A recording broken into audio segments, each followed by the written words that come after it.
I've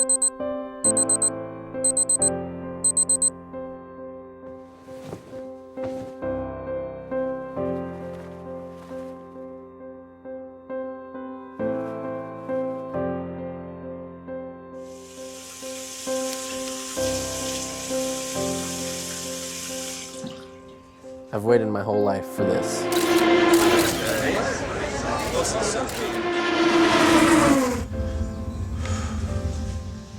Since I was 5 years old, I've dreamed of racing into the Indianapolis Motor Speedway. Indianapolis Motor Speedway is an icon of that. It's a place I grew up around. Going to the 500 a month of May in Indy is so special. Just being here, especially as a kid involved in racing, it really gets you excited.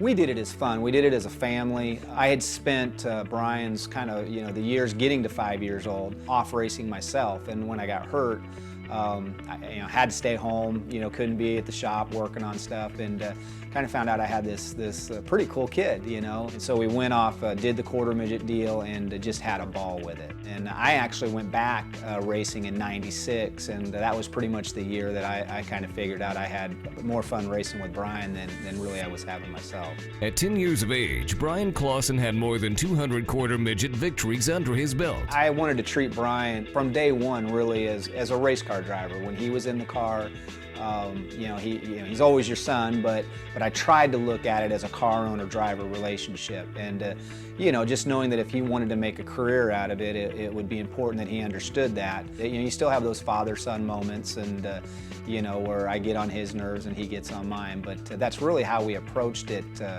from the time he was 5, 6 years old. In 2003, Bryan competed in both the 600 micros and the Kenyan midgets, scoring an unforgettable victory in the open division of the Tulsa Shootout, the youngest ever to win the prestigious event. We set some goals and really some defined goals of places we wanted to be, and if we continued to win at the rate we were winning, how to make the next step.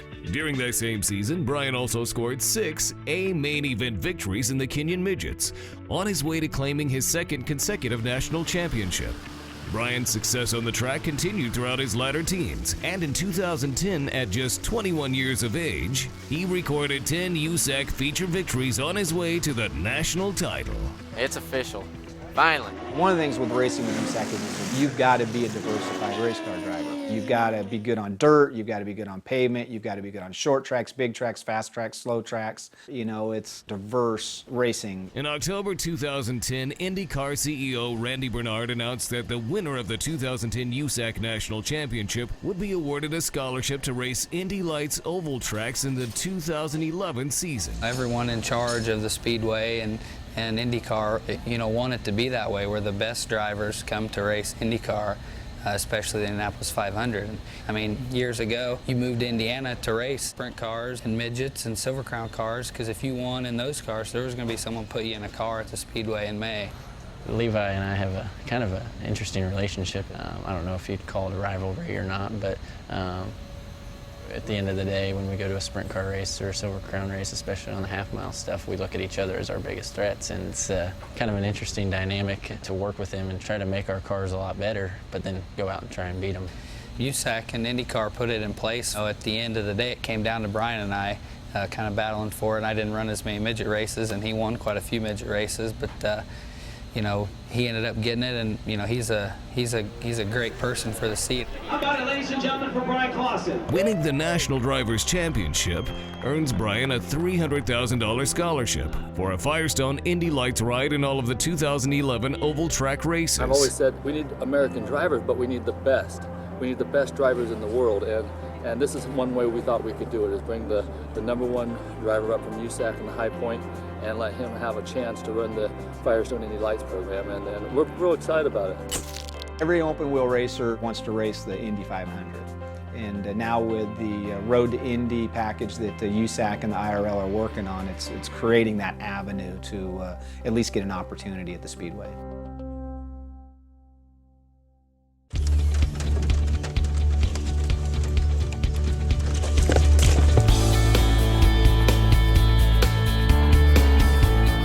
It's tough. Wednesday night he'll be doing his media stuff at the Indy Mile, giving ride-alongs with Randy Bernard and some of the media. Practice and qualifying Thursday morning and afternoon, and then Thursday night we head to Terre Haute for the USAC National Sprint Car Race. and then Friday with the Freedom 100. Friday night he'll head to the Mile again to run the Silver Crown race.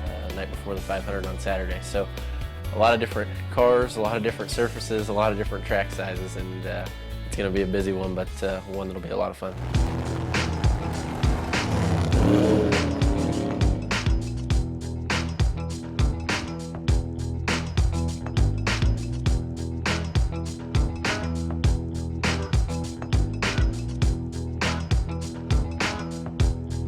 Randy obviously is being a big part of this road to Indy in my month of May.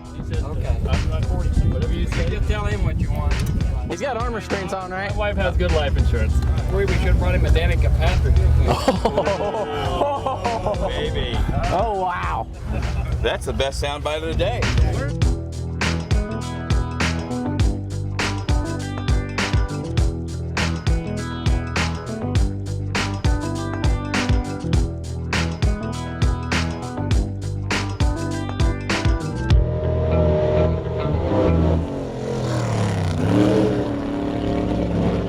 Oh my God. I took it easy the first lap, and after that, you didn't hit me or nothing, so I just went ahead and let her eat. I wasn't going to do that. Thank you so much. Was it fun? Oh my God. Today was a really good time. You know, we got to get some of the IndyCar guys out that, you know, maybe haven't seen what we do or haven't really felt what we do, and kind of give them an idea of, you know, where we come from and what we do on a week in and week out basis. Feel a little bit more comfortable with a little bit more around you? And not behind you. You're going too fast. Just reach up and grab me, all right?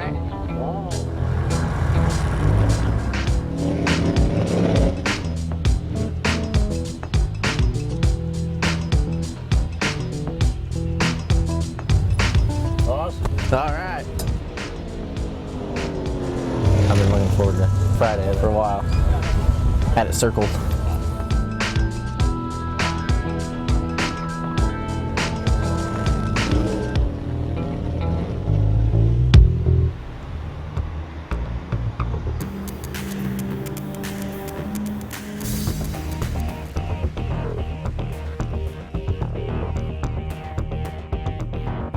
About ready to head out there, big guy?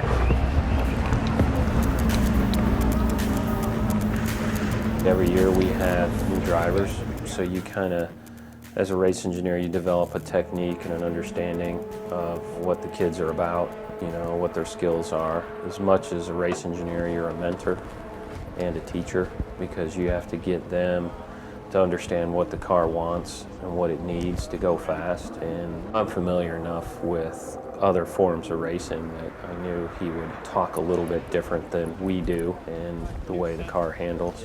Spent some time working with the engineer, working with the different crew guys, but this is the first go-around working in race mode with them, and it's going to take some working through. You know, obviously there's a little bit of a communication barrier between what they're used to and my language I speak from the short track. That was kind of comical. And he said, man, he said, the car's, he's like, oh, it's tight, no, it's understeer, and I said, Brian, I said, don't worry. I said, I speak dirt. You can tell me it's tight all day long. Right, so she's not going to penalize you. It's no problem. It's no big deal. Yeah. She's aware of it. Don't worry about it. All right. If these ones, I mean, I got them done way long ago. Yeah, you know, you're fine. So if these ones are all right with you, Yeah. we'll just run those. All right. Yeah.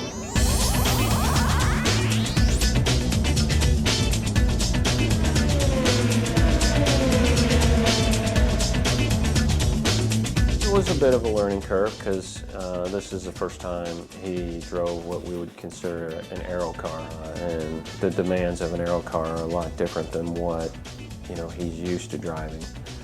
These cars don't have the stagger that he's used to driving, and we don't have the horsepower that he's used to driving.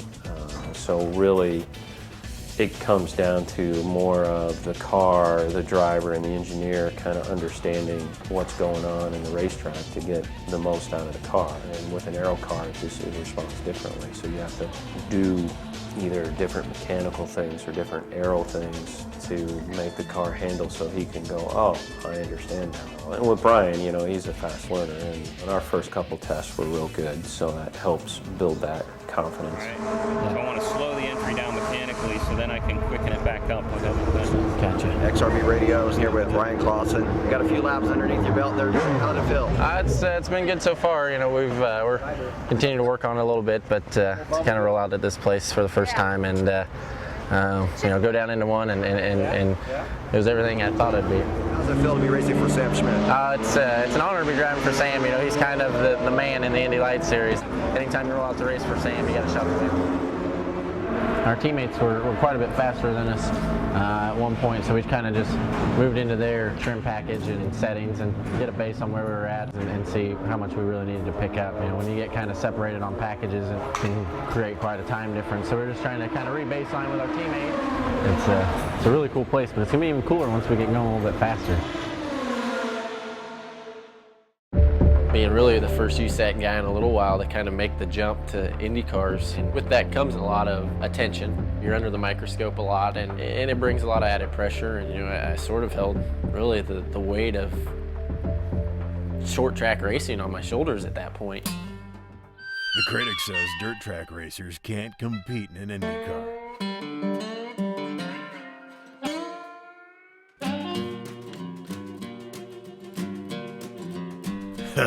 Boys, some of us have short memories.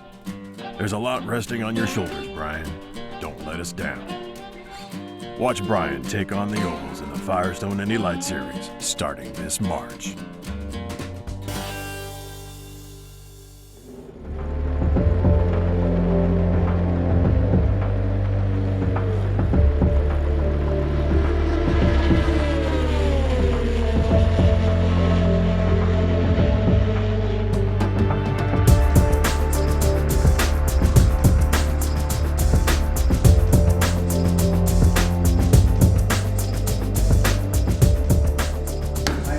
You at 15 or 16 years old, this is what you wanted to do. Tell us about your first day. It was unbelievable.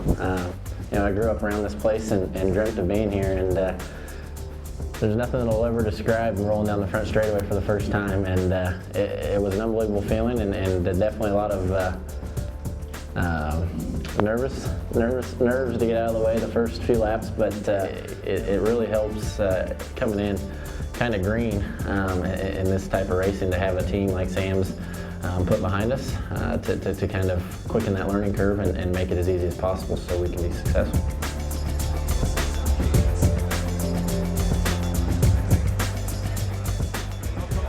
Good? I told you that would work. I know. What did you expect to be on the pole? I don't know if it was expected. It was hoped for. Sure. You know, it's part of being with a great team in Sam Schmidt Motorsports and having a great teammate like Connor Daly to you know, put us in this position. We wish you the best of luck. Thank you. I appreciate it. All right, man. Hey, congratulations for Thank being you. here, man. Thank you. You know, I got to know Dario really well. We shared the nationwide car back when he made the stock car transitions, but it was really cool to have a guy like that. You know, he's a multi-time champion, one of the greatest IndyCar drivers ever, and for him to take time to you know, talk to me and chat with me and give me some hints was pretty cool. That's shit. Keep her lit then. Oh, yeah. You'll be right. Yeah. Awesome, man. Got done with media day, and as I was walking out, found out Terre Haute got rained out, and on the IndyCar side of things. A few laps of practice early this morning, got about 6-7 laps in, and it started raining. I waited it out all day, and qualifying actually ended up getting rained out as well. So due to owner points and driving the 77 car, which I'm sharing with Connor Daly, who's running the road courses, he was leading the owner's points, so we're on the pole for the Freedom 100.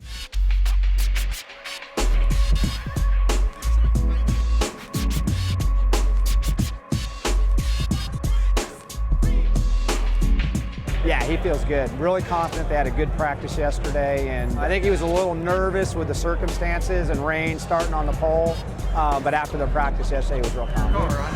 I'm a big fan. Well, I appreciate it, man. Can I get a picture? Yes, ma'am. pretty overwhelming. I mean, the nerves haven't really kicked in yet. I think when we roll out for race time, they'll really get going.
An okay start, but didn't get through the gears that great, which led to turn one where we got forced 3 wide, and looking back, you know, it was the mistake of the race, really. It was honestly a little disappointing, you know, we fell back so far, but I kind of understood it was Bryan just trying to find his rhythm, you know, and he's got the weight of the world on him. I'm at Indy, you know, everything's going on there, and now I'm on pole, and I gotta have a strong start. If I could take one thing back in that race, it would be turn one, because it really, the way the race played out and everything, it was really what set the tone for us kind of having to come from behind all day.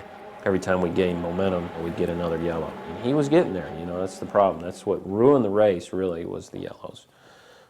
Because as he developed and he understood it more and more, he was coming on stronger and stronger and stronger, and I felt, you know, personally, I felt like eventually, you know, with 10 laps or 5 laps to go, we would have been more up to where Joseph and Esteban were, possibly racing them for first, second, third. So.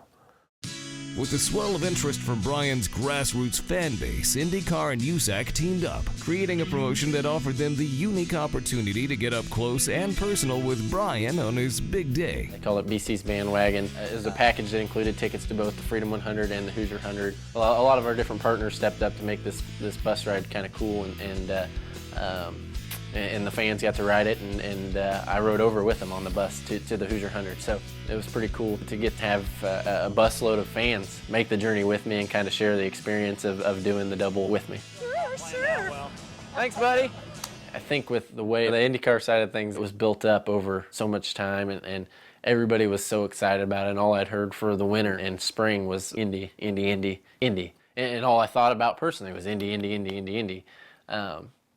You know, so to get it done, and like I said, didn't have the run necessarily that we had hoped for, but had a positive run, and a run that I was satisfied with and excited about moving forward, was it was just a big load off the back. You know, it was kind of a relief, and the rest of the weekend was being at home. You know, I was going home. I was doing what I do best.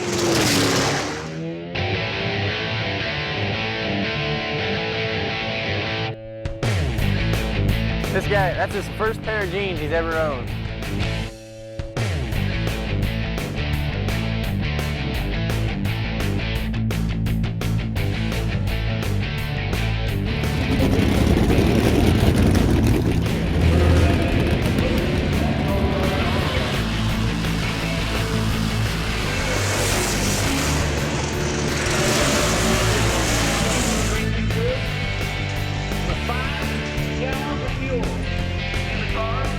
Bryan, been a busy day for you here at the big track earlier this morning, and now the Hoosier 100. Yeah, it's been a long day for us, but let's make a few adjustments on her here. Nothing too crazy, and see if we can't give the 10 up there a run for his money. For the pace car into the infield, here comes Levi Jones. The first bring of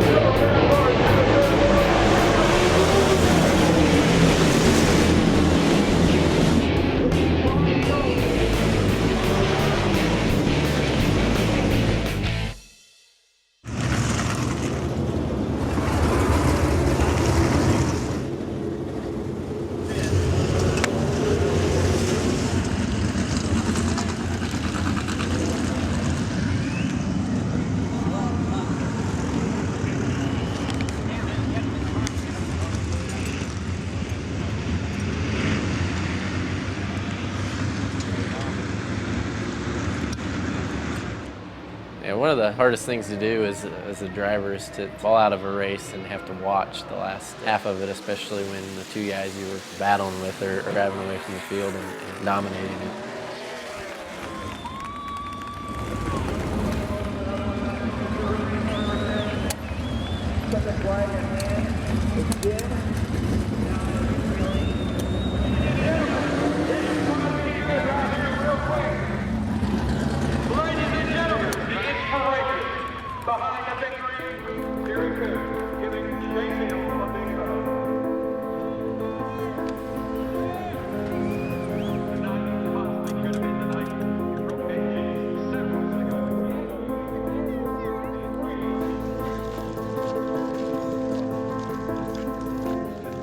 It wasn't really the result we were looking for on the day, but you know, we got one more to go tomorrow, a big one with the night before the 500 and the $20,000 bonus that it carries. The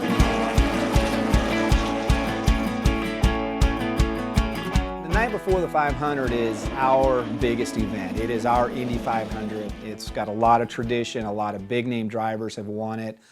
We've come close twice running second, so it's definitely one on our bucket list we want to try to get. No, we came in when they were 3.5. What are they now? Let's re-roll everything right now. See what we got. It's a big deal. It's one of the crown jewel of midget racing, and a race that has kind of had my number over the years. The last 2 years I've ran second, barely. I've had shots at both of them and have just come up short for one reason or another. And I've always been able to win the fall race at IRP, but never the night before the 500. Oh yeah, oh yeah.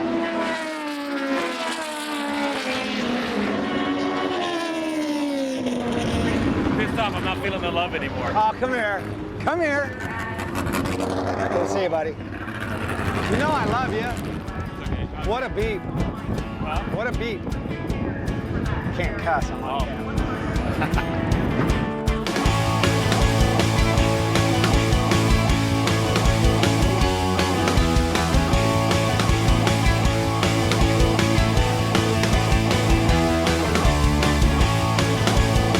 Hagen went a 2-1, you went a 2-7, Roberts went a 2-8. Any free or off. Can't be any free or off. So I need to do something. Like a little side bite off. Yeah, that's just why I need to do something if we're going to put more stagger. If we're going to get to the center, I need something to help me off the plate. Okay. You know what I Second in practice and had a good day.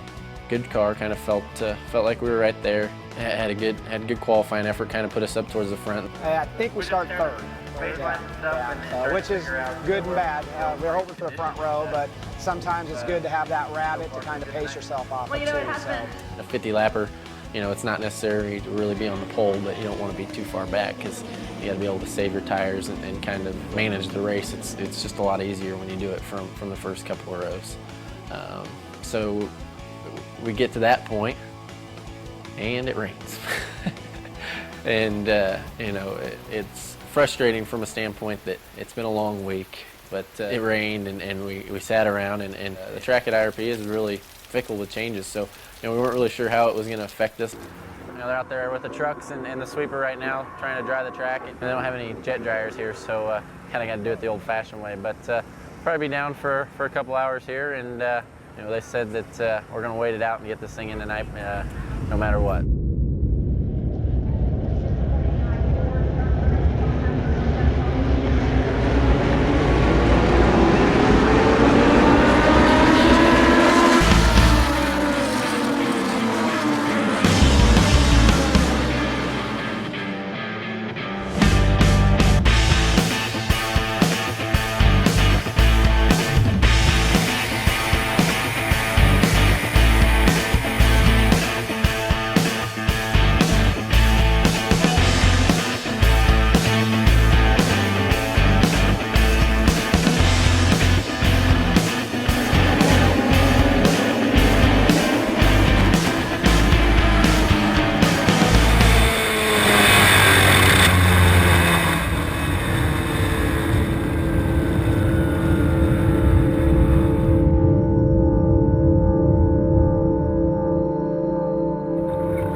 probably right before halfway where I started putting the pressure on, and just after halfway, felt the motor start to tighten up a little bit. If you've ever heard one or been around a midget motor, when it tightens up, it's an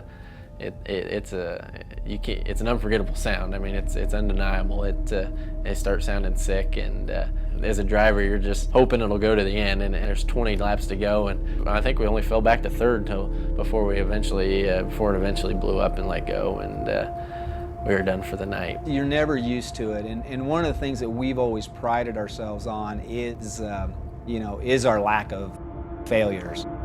In 2010, I don't think we fell out of a race mechanically, so that was it was tough to take that one. You can do everything right as a driver and everything right as a mechanic and still have something happen out of your control to take you out of contention or ruin your weekend. Looking back on the week, we didn't have the successes that we had hoped for, but we were in contention everywhere. Silver Crown race, mechanical failure, the night before the 500, and blowing up the best car we've ever had there. The Indy Lights race was his first time, starting the Speedway. He went from a fish out of water the first, handful of laps to, at the end, being one of the fastest cars on the track and making some pretty big moves to get up to the top 5. I felt really good about how Indy went. Running 5th was a great rebound. I felt like at the end of the race we were a top 3 car. We could go run with the top 3 or with the lead pack all day, but the way the yellows played out just didn't happen. I'm very proud of Bryan. I'm proud of his successes and also with everything that's come with it at a young age. Proud of really of the kid he is and how he's taken it and handled it, and he's still just Bryan.